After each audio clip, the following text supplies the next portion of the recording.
Hello, everyone. Welcome to another week of Tech Talk. Mike, what do we got? Well, we've got full house today. We've got everyone here. Thanks for joining us, everyone. I guess today's topic is the 50th World of Concrete. We had some first timers. We had some people who've been a few times and people who've been a lot of times. So I guess Tim, Hayden and Josh, that's directed at you guys. So thanks for joining us, and let's discuss what were some of the good and the bad, and who'd like to kick off with some highlights? I'm happy to kick off with some highlights because I want to get them out of the way. I want to get in first because there weren't many. No, just kidding. 50th World of Concrete, big celebration. It was great to be back at the World of Concrete. I haven't been personally for a few years, but I've been probably about another 15 times before that. It was actually a pretty busy World of Concrete from a attendee perspective. It seemed like everyone who went wasn't there just for a party, but was also there to have a look and see what's happened in the industry over the last few years. And it was good to see a whole lot of people in the industry still working hard, supporting people on the ground, which is fantastic to see that the industry continues to develop in that sense. The big highlight for me was the Tesla tunnels. Sorry, they had nothing to do with a lot of concrete. They were just the convention centre. I think it'd be most exciting to hear from Hayden, who was up until late January was a World of Concrete virgin, and now he's been. So I think we should throw over to Hayden.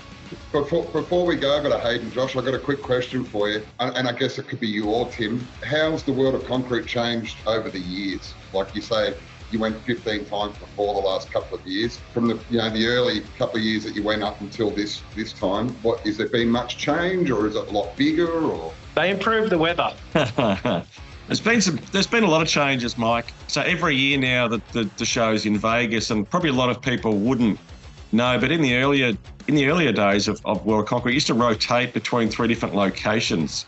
So it was only every third year at Vegas, and the other 2 years would rotate between New Orleans and Orlando, Florida. So it's permanently situated in Vegas now, predominantly because they just get so many more people attending, and it's just much better value for the exhibitors and for everyone coming along. So it attracts more exhibitors, it attracts more attendees.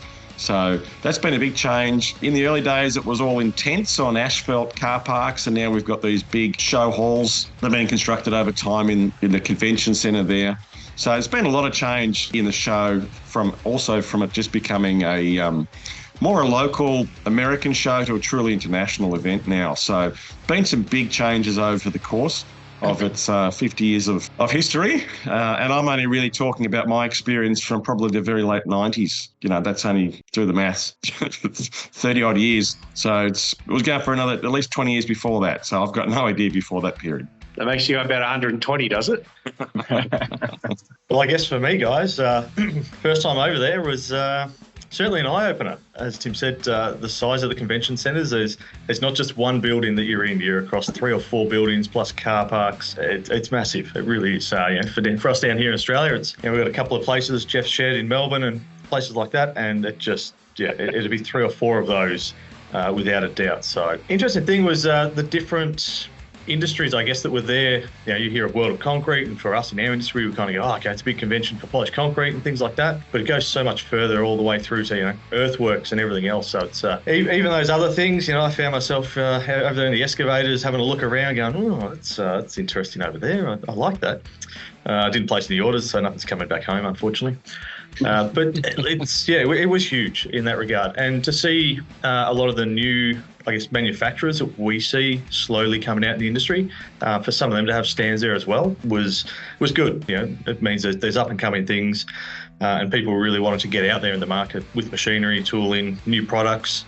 Of all different sorts, like even your normal manufacturers, your Hiltis and trying to think of all the other ones, Makita and all those kinds of day-to-day brands. They had stalls there, so showing off a lot of their battery technologies and all sorts. So it was a bigger range than I was expecting to see compared to what I had in my head. So definitely interesting and a big place. And Josh had the tunnels as his highlight. Well, unfortunately for me, outside of the show was Old Vegas. That I really like that over there. So. And I guess, Hayden, it's your first time, mate. If a lot of other people watching this in different parts of the world, It's a fair way for us to go, mate. Was it worth the trip? Absolutely. Yeah, it definitely was. Like I say, it was to see the scale and to see what a lot of people combine, I guess, between all our industries was interesting. You go over there and you're seeing laser screeds and all sorts of things that we generally aren't seeing a lot of directly in our industries. But it's a lot of things that get done before we come onto the job. So to see the technology that they're coming out with as well, that flows through. So yeah, definitely worth going for sure.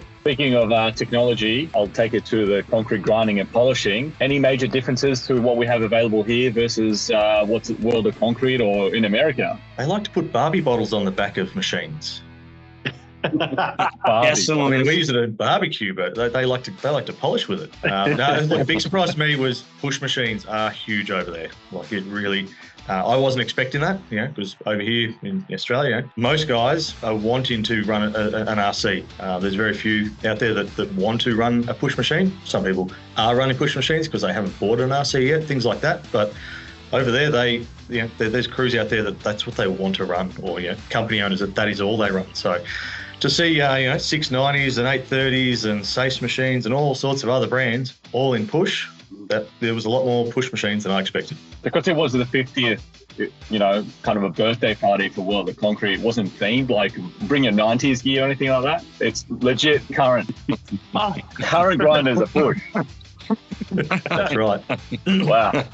You sure they won't Zimmer frames? They were pushing along. I'm sure they had a hip replacement stall there as well with the push machines. I tell you what, Jay, Hayden, how many steps did you do while we were there? Your watch was telling me. Pretty much every day at the convention was somewhere between 25,000 and 30,000 steps. Wow. So yeah, needed a hip replacement just about every second day. Oh, Yeah. Did you do the rises as well? It was all the walking to and from that got it. Yeah. Look, now the real highlight for me was actually meeting all the people that we've seen picking up the Works Plus brand over in the US. A bunch of you guys actually came to World of Concrete, and it was really, really cool to be able to put a face to the name. And then even to be able to take a bunch of you guys out, we got together as a group, and we went out for the Works Plus hospitality dinner, which we do for every World of Concrete that we attend. And it was great just to be able to meet people and learn what they're up to and see how they're working. That was for me. That's the real highlight. It wasn't really the Tesla cars, but look them out on the Boring Company. That's a legit name. Well, talking about the hospitality dinner, fellas, did you guys meet up with any Aussie contractors over there? Yes, we were lucky to make it out alive. Yeah, they're from all over the world. We had people from all over the world there. It was great to meet up. That's one of the great things about the show. You tend to get a lot of work done in 1 week. Everything from looking at products to talking to manufacturers, catching up with customers, distributors. It's a very busy time, and it just presents a great opportunity for just being in the industry and just having conversations at all different levels. So I agree with Josh. Great to catch up with the locals over there and just seeing how our products are getting out there and the brand is being carried. I think one of the great things too that I take away from that show is just how good shape the Australian marketplace is in. Hayden, you talk about being surprised about push machines and so forth. We do have a very developed marketplace here.